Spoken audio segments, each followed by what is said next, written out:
오늘의 헤드라인입니다. 주성분이 바뀐 골관절염 유전자 치료제 인보사를 판매한 코오롱생명과학에 대해 검찰이 수사에 착수했습니다.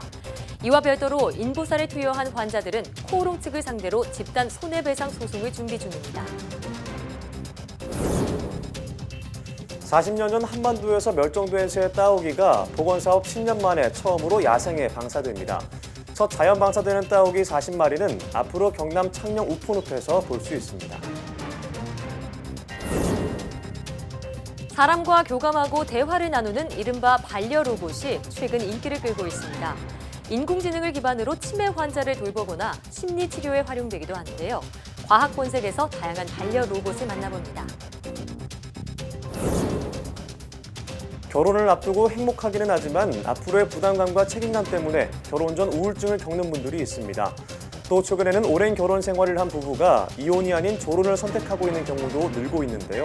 오늘 생각연구소에서는 결혼을 둘러싼 여러 가지 심리에 대해 알아봅니다.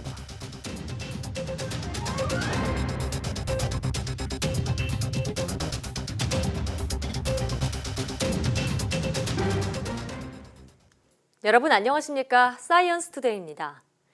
골관절염 치료제 인보사 K주의 성분이 뒤바뀐 걸 알고도 판매했다는 의혹을 받는 코오롱에 대해 검찰이 수사에 착수했습니다.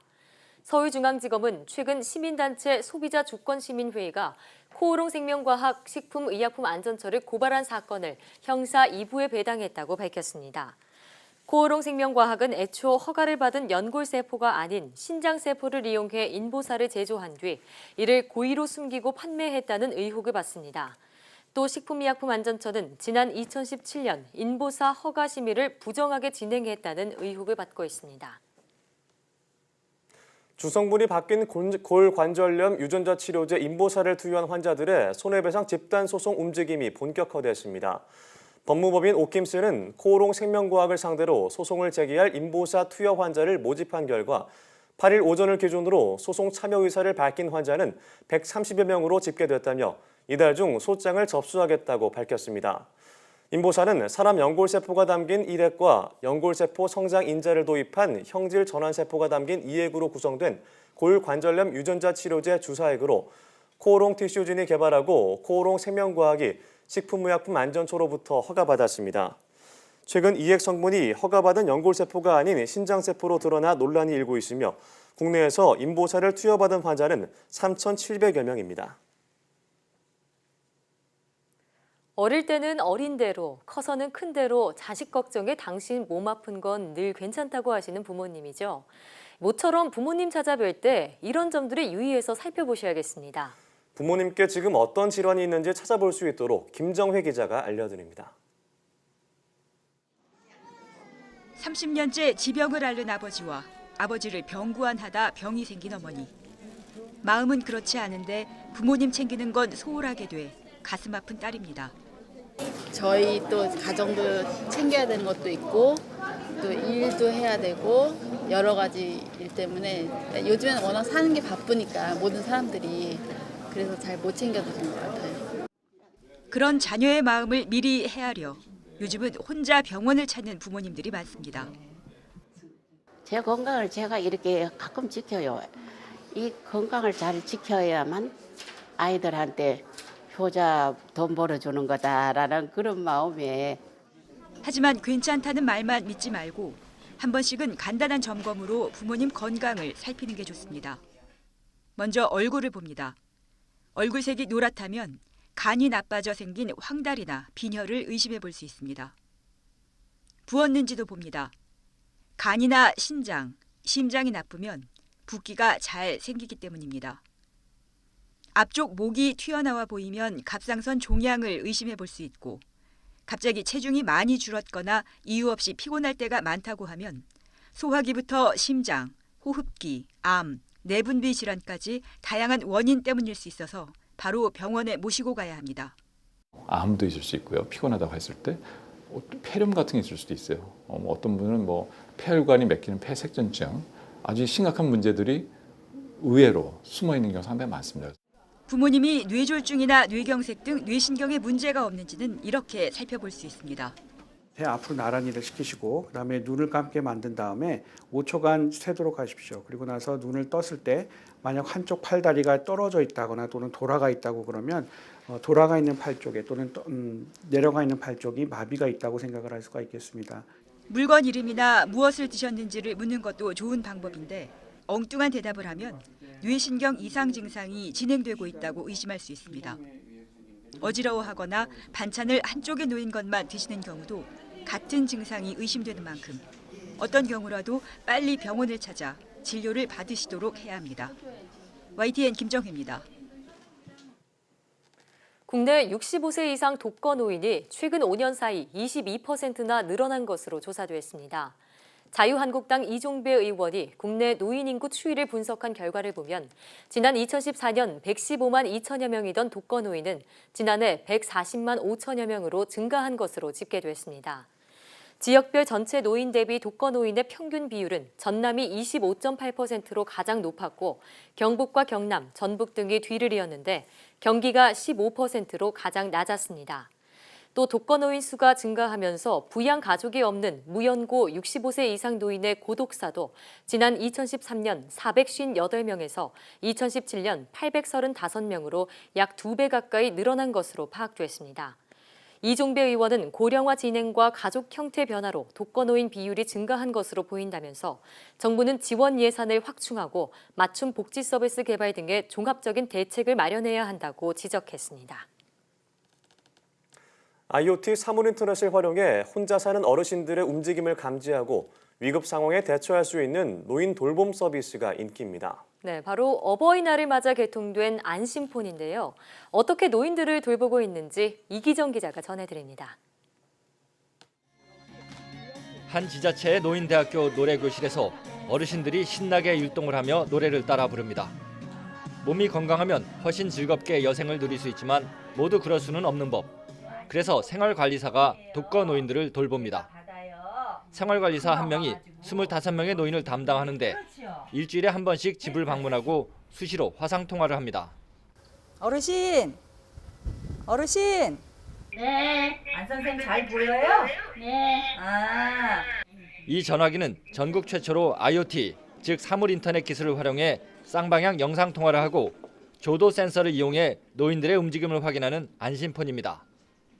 기존의 영상 통화 기능에 온도와 습도, 그리고 동작 센서까지 추가돼 독거 노인의 활동 내역이 생활관리사 휴대폰으로 전송됩니다. 또 버튼만 누르면 집 주소와 함께 119로 자동 연결됩니다. 인천시는 어버이날을 기념해 어르신 안심폰 개통식을 갖고 이를 활용한 돌봄 서비스 대상자를 3,400명에서 올해 상반기 중에 8,225명으로 확대하기로 했습니다. 어르신들이 급 위급한 상황에 주소를 말씀드릴 수 없는데 바로 뜬다는 것도 좋고 또 이제 노래가 나오니까 어르신들이 무료하신 어르신들이 굉장히 좋아하셔요. 우리 어르신들을 잘 돌보겠다는 그런 마음가짐이 중요한 것이고 그래서 일상생활 속에서 불편한 사항들은 즉시 개선하고 촘촘한 돌봄 서비스를 확립해 나가겠습니다. 인천의 독거 노인 수는 지난 2012년 6만 명 선에서 지난해 8만 9천 명으로 매년 급속히 증가하고 있습니다.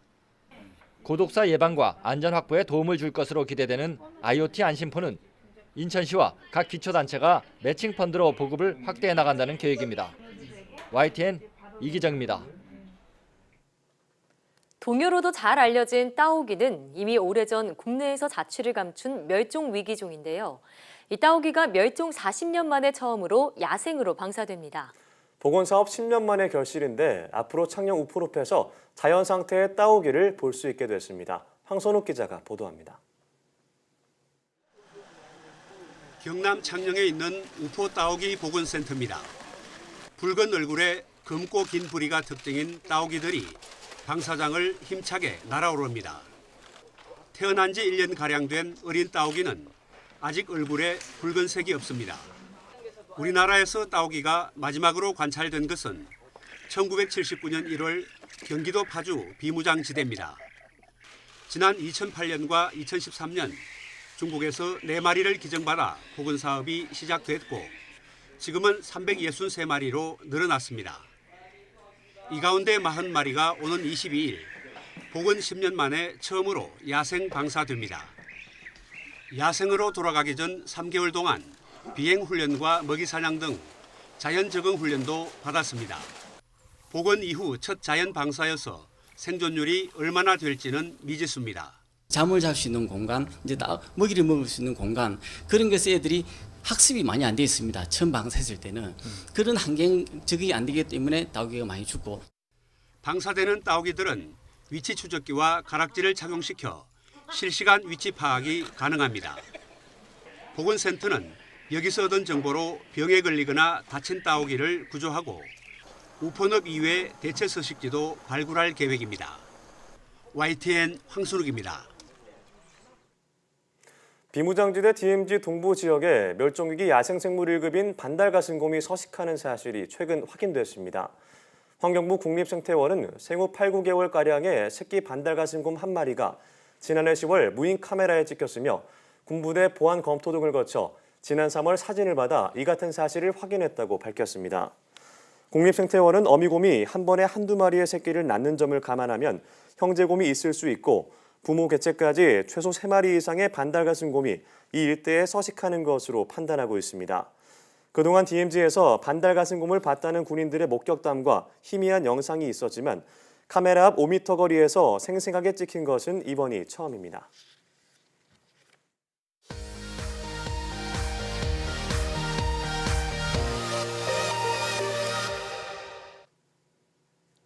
화제의 뉴스를 골라 과학 기자의 시선으로 분석하는 과학 본색 시간입니다. 네, 이혜리 기자와 함께하겠습니다. 안녕하세요. 어서 오세요. 네, 오늘은 어떤 이야기를 나눠볼까요?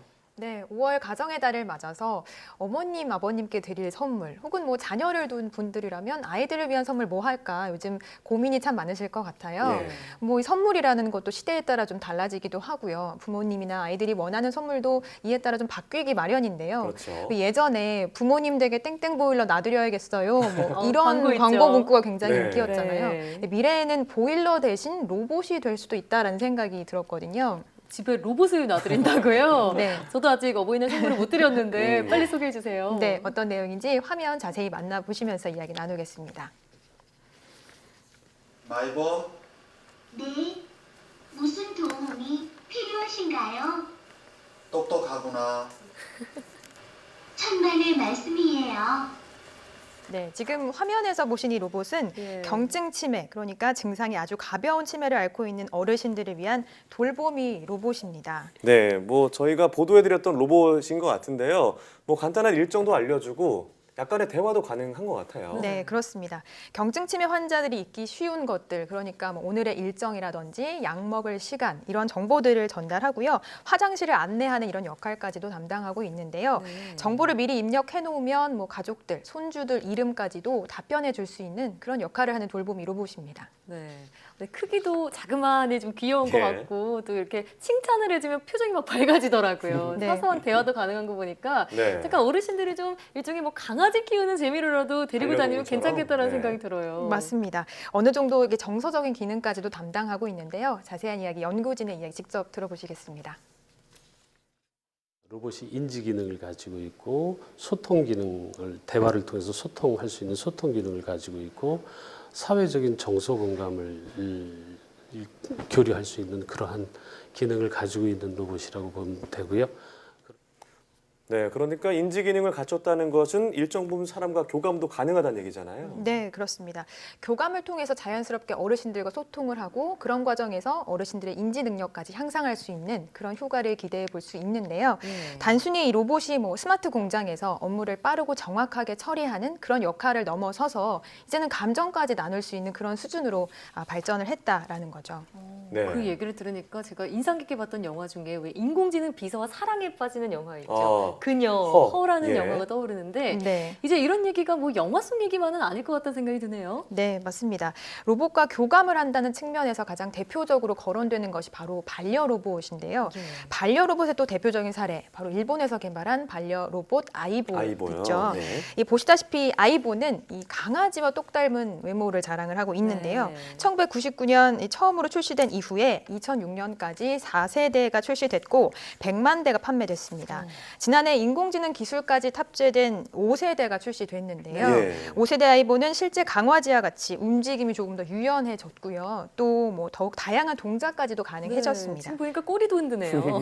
네, 인공지능이 탑재됐기 때문에 동선을 파악해서 움직인다거나 혹은 빛을 감지해서 주인이 집에 들어왔을 때 주인을 반기는, 마중할 수 있는 그런 기능까지도 가능해졌습니다. 네, 정말 예전에 아이보가 처음 나왔을 때가 생각이 나는데 그때에 비하면 정말 많이 발전을 했네요. 네, 그렇습니다. 이제 반려 로봇이 이제는 사람의 목소리, 움직임 이런 것까지 파악을 해서 이 사람이 지금 어떤 감정인지를 분석할 수 있는 수준까지 발전을 한 건데요. 예. 심지어는 이런 과정에서 어떤 심리치료 효과를 인정받은 반려 로봇도 있습니다. 역시 일본의 또 다른 반려 로봇 파로라는 건데요. 파로는 물개처럼, 강아지가 아닌 물개처럼 생긴 로봇이고요. 네. 복슬복슬, 털도 있네요. 예, 보드라운 털이 아주 인상적입니다. 예. 항균 털로 덮어진 이 반려 로봇을 이렇게 만지면 실제와 같은 촉감도 느낄 수 있고요. 사람의 행동에 따라 반응을 하기 때문에 이 과정에서 어떤 심리적인 안정감까지 제공하는 것으로 알려졌습니다. 센서를 통해서 뭐 주변의 반응을 인식하고요. 또 사람의 칭찬에도 반응을 하기 때문에 정말 감정 교류가 가능하다라고 볼 수도 있는데요. 이런 기능 덕분에 실제로 치료용으로 가정이나 병원에 보급되고 있다고 합니다. 예.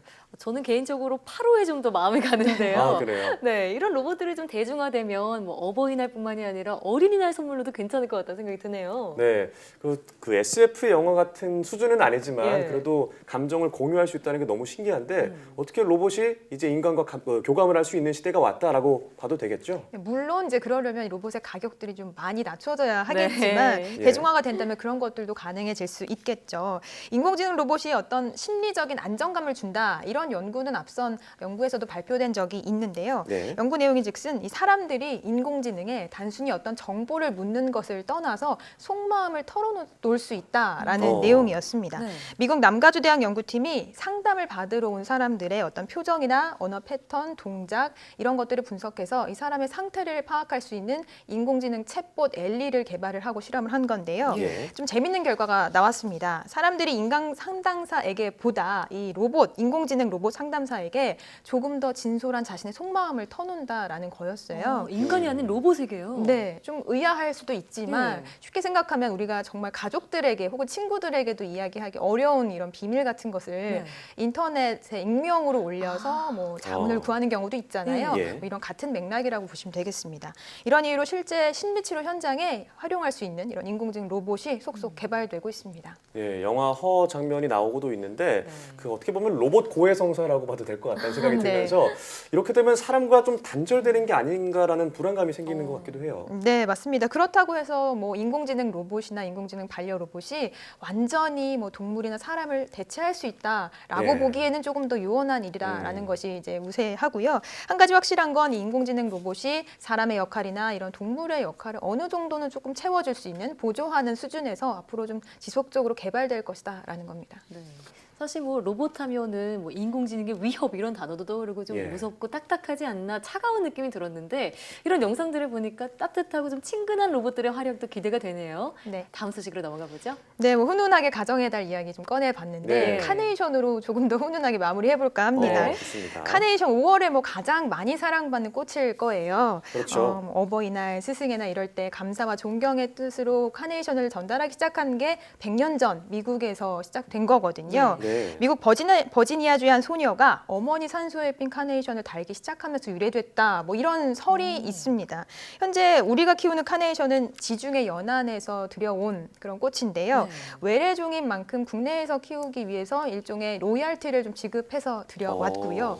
외래종이긴 하지만 워낙 뭐 이제 감사의 뜻, 뭐 이런 의미가 좋기 때문에 크게 거부감 없이 아직까지도 오랜 사랑을 받고 있는 꽃입니다. 네, 카네이션의 오래된 역사를 들으니까 신기하기도 하지만 외래종이어서 로열티를 지불한다는 게 좀 아쉽긴 한 것 같아요. 네, 그렇습니다. 이런 사정 때문에 이제 일부에서는 카네이션 대신 페랭이 꽃을 사용하자라는 목소리가 한때 나오기도 했습니다. 이 현재 많이 재배되고 있는 카네이션이 중국계 페랭이 꽃을 교배해서 만든 것이기도 하고요. 예. 페랭이 꽃 자체가 보면 카네이션하고 굉장히 닮았거든요. 있는데요. 그래요? 또 순수한 우리꽃인 페랭이, 국내산 페랭이 꽃을 활용하게 되면 카네이션보다 값도 3분의 1 수준으로 저렴하기 때문에 뭐 네. 그런 효과도 있을 것이다. 이런 주장이 있었는데요. 페랭이 꽃의 꽃말이 또 뭐 진정한 사랑, 고귀한 보은 뭐 이런 뜻이라는 측면에서 카네이션을 대체하기에 좋겠다라는 의견도 있었습니다. 예. 하지만 뭐 카네이션이 워낙 굳건하게 자리를 잡고 있어서 네. 쉽게 대체되기는 쉽지 않을 걸로 보이지만 네. 국내에서 또 국내 기술로 만든 카네이션 그리고 이런 카네이션 종의 다양화를 또 추진하고 있고 연구도 진행이 되고 있어서 그래요? 앞으로 카네이션 꽃의 어떤 국산화 그리고 다양화를 위한 노력은 좀 지속될 걸로 보입니다. 네. 음. 제가 아침에 설문조사를 찾아보니까 가장 받고 싶은 어버이날 선물이 바로 현금이라고 하더라고요. 네, 이 현금과 함께 다음 어버이날에는 국산 카네이션 한 송이 드릴 수 있으면 좋겠습니다. 모두 말씀 잘 들었습니다. 네, 고맙습니다.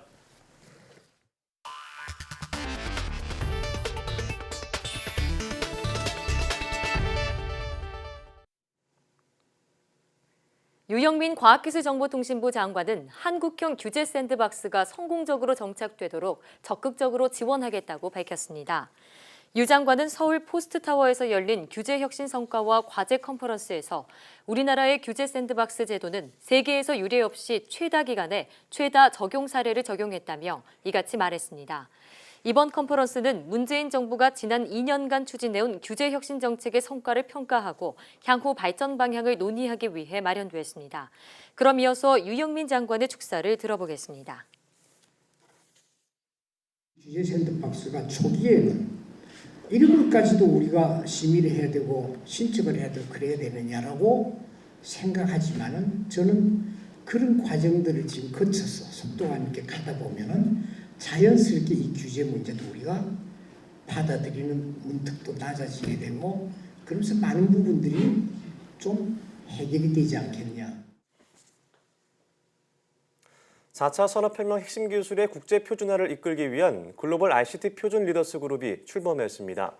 리더스 그룹은 국제전기통신연합, 국제표준화기구 등 세계 3대 표준화 기구에서 인공지능과 블록체인 등 4차 산업혁명 핵심 기술의 표준화 주도권을 확보하기 위한 전략을 마련하기 위해 구성됐습니다.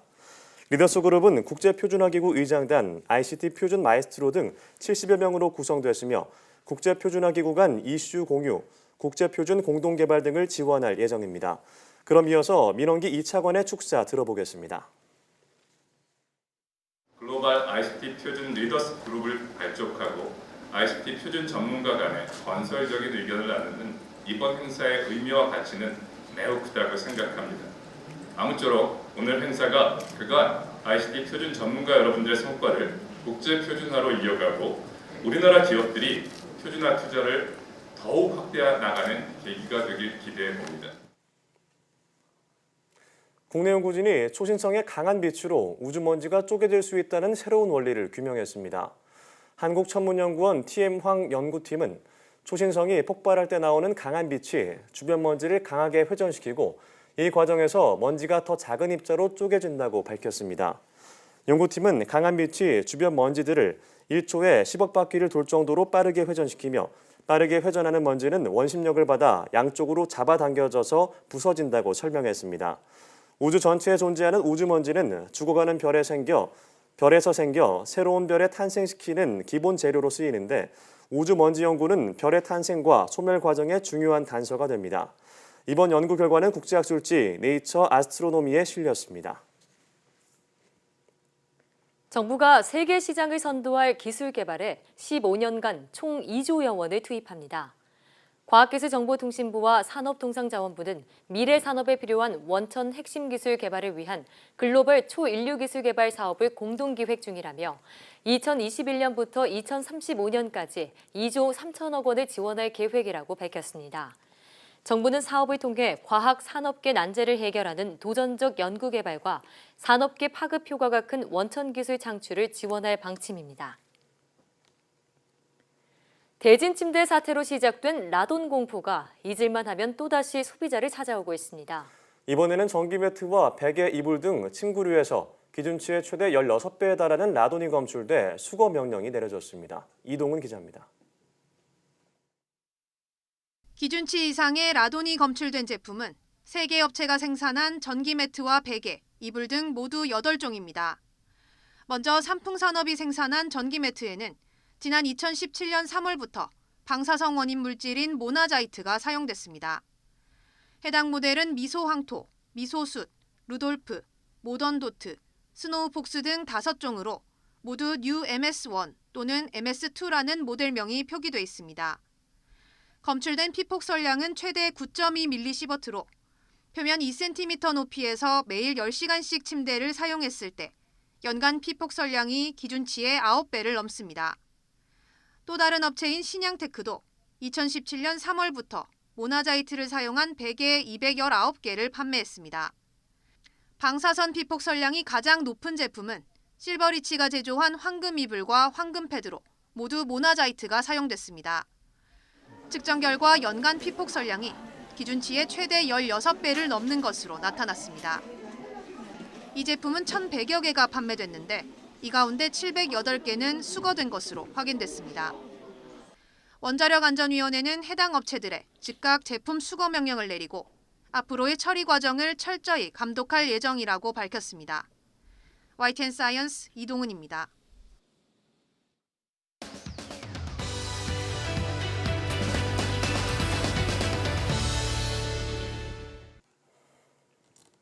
따뜻한 봄날, 웨딩 시즌을 맞아 결혼 준비를 하는 예비 부부들이 많은 요즘이죠. 그래서 오늘 생각연구소에서는 결혼의 심리에 대해 알아보겠습니다. 연세대학교 심리학과 이동기 교수와 함께합니다.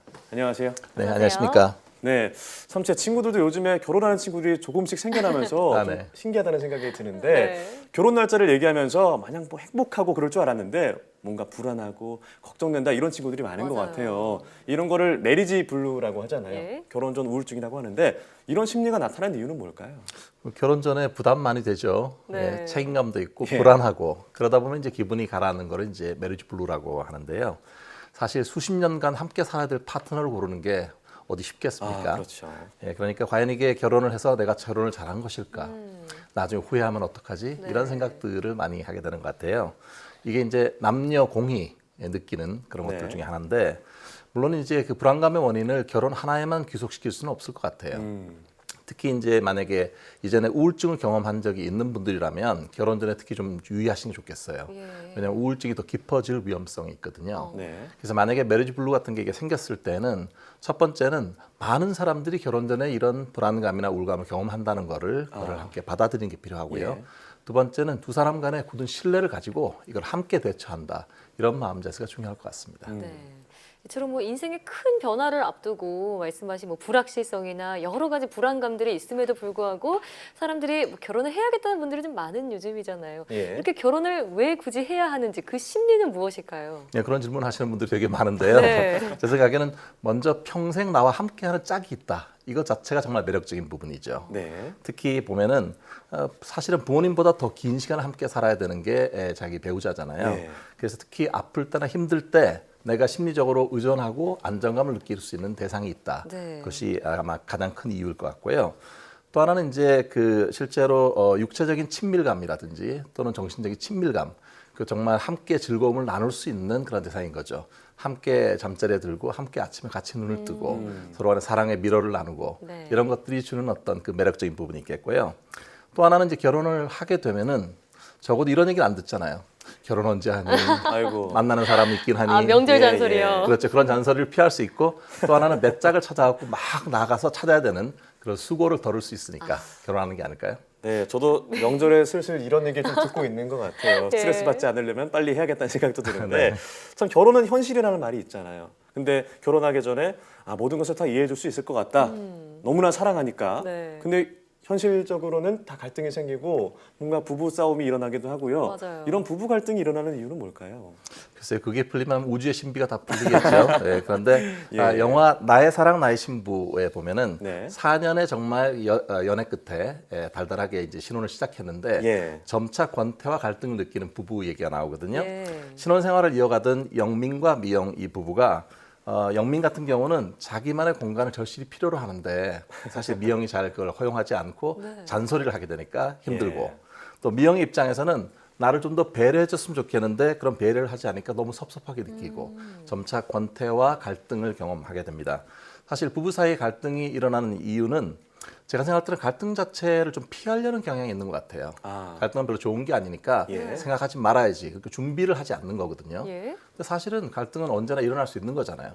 서로 자라온 성장 환경이 다른데 늘 똑같을 수는 없으니까요. 갈등을 자연스럽게 받아들이고 제가 생각하기에 중요한 건 갈등이 없는 게 아니라 갈등이 생겼을 때 어떻게 이걸 수용하고 어떻게 관리하느냐.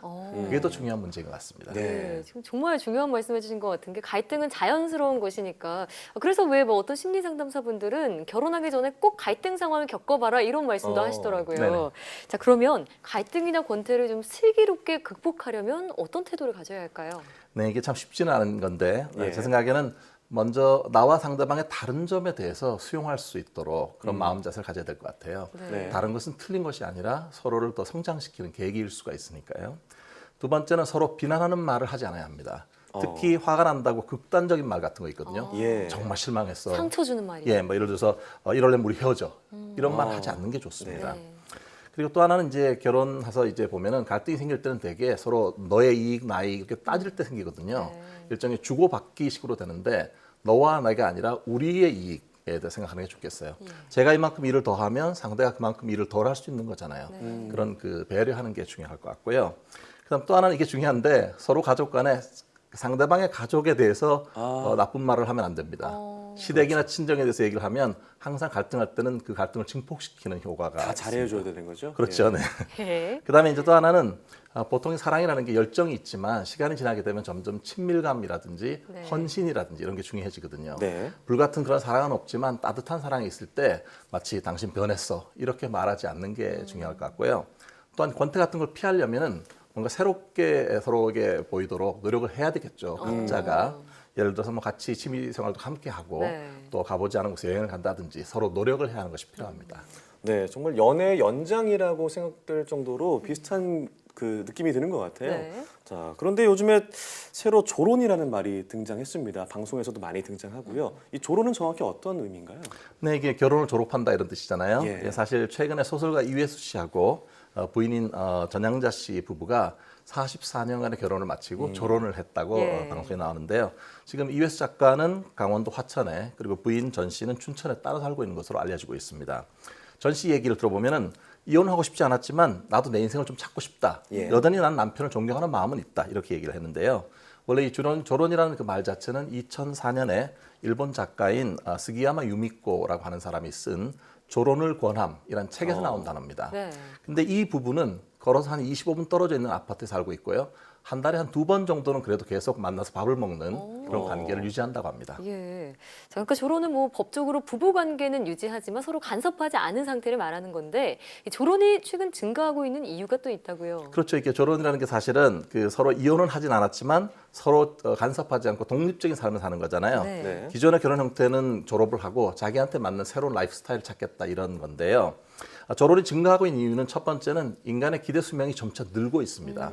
살아가야 될 날이 더 많은 거죠. 더 많아졌군요. 그리고 두 번째는 황혼이라고 하더라도 여전히 이혼을 한다는 건 부정적인 그런 시각들이 꽤 있기 때문에 이것이 이제 이혼 다음에 일종의 대안적으로 잡는 그런 모습이 있습니다. 또한 서울대 소비 트렌드 분석센터의 설문조사를 봤는데요. 50세에서 64세의 성인 남녀 1,070명을 대상으로 설문을 했는데요.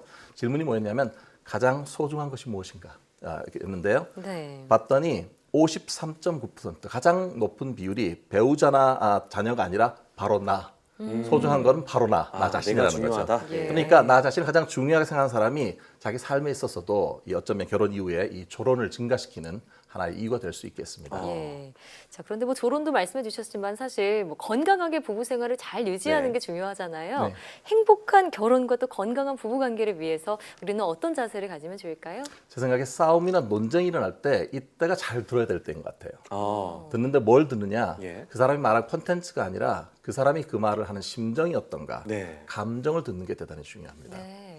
그리고 두 번째는 갈등이 있었을 때 서로 그러니까 대화를 단절하는 건 좋은 전략이 아니에요. 오히려 갈등이 있을수록 지속적이고 적극적으로 소통하려고 해야 되는데 오히려요. 한 가지 조심할 건 뭐냐면 이때 서로 상대를 비난하는 말은 피하는 게 좋습니다. 그리고 사실은 그동안에 서로 결혼을 위해서 살아오면서 서로 노력한 부분이 있잖아요. 네. 노력한 부분을 칭찬하는 게 대단히 중요해요. 이거 사실 생각해보면 이전에 좋았으니까 만난 거 아니겠습니까? 맞아요. 네. 사실 작관 김수환 추기경께서는 이렇게 말씀하셨어요. 사랑은 의지다. 의지다. 처음에 사랑의 맹세를 했던 것을 지키기 위한 굳은 의지를 가져라. 이렇게 말씀하셨거든요. 네. 뭐 저를 포함해서 모든 결혼한 분들이 예. 행복한 그 삶을 갖기를 바라겠습니다. 의지를 갖고요. 네. 사실 저는 아직 결혼에 대한 환상이 있어서 예. 이걸 좀 잘 지켜야겠다는 마음가짐은 있는데 먼저 결혼을 먼저 하도록 노력을 해보도록 하겠습니다. 네. 자, 지금까지 생각연구소 연세대학교 심리학과 이동규 교수와 함께했습니다. 오늘 말씀 고맙습니다. 고맙습니다.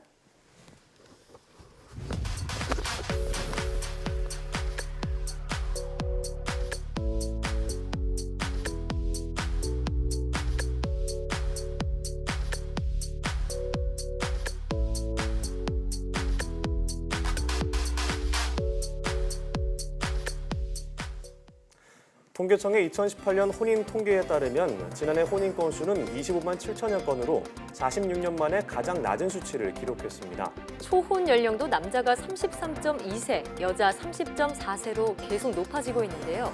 젊은 세대가 결혼을 늦게 하거나 심지어 거부하는 이유는 대체로 불안한 미래 때문이 아닐까 싶습니다. 국가에서 젊은 층의 미래에 대한 불안감을 해소하기 위해 책임 있는 정책이 마련되길 바랍니다. 네, 사이언스 투데이 오늘 저희가 준비한 소식은 여기까지입니다. 함께해 주신 여러분 고맙습니다.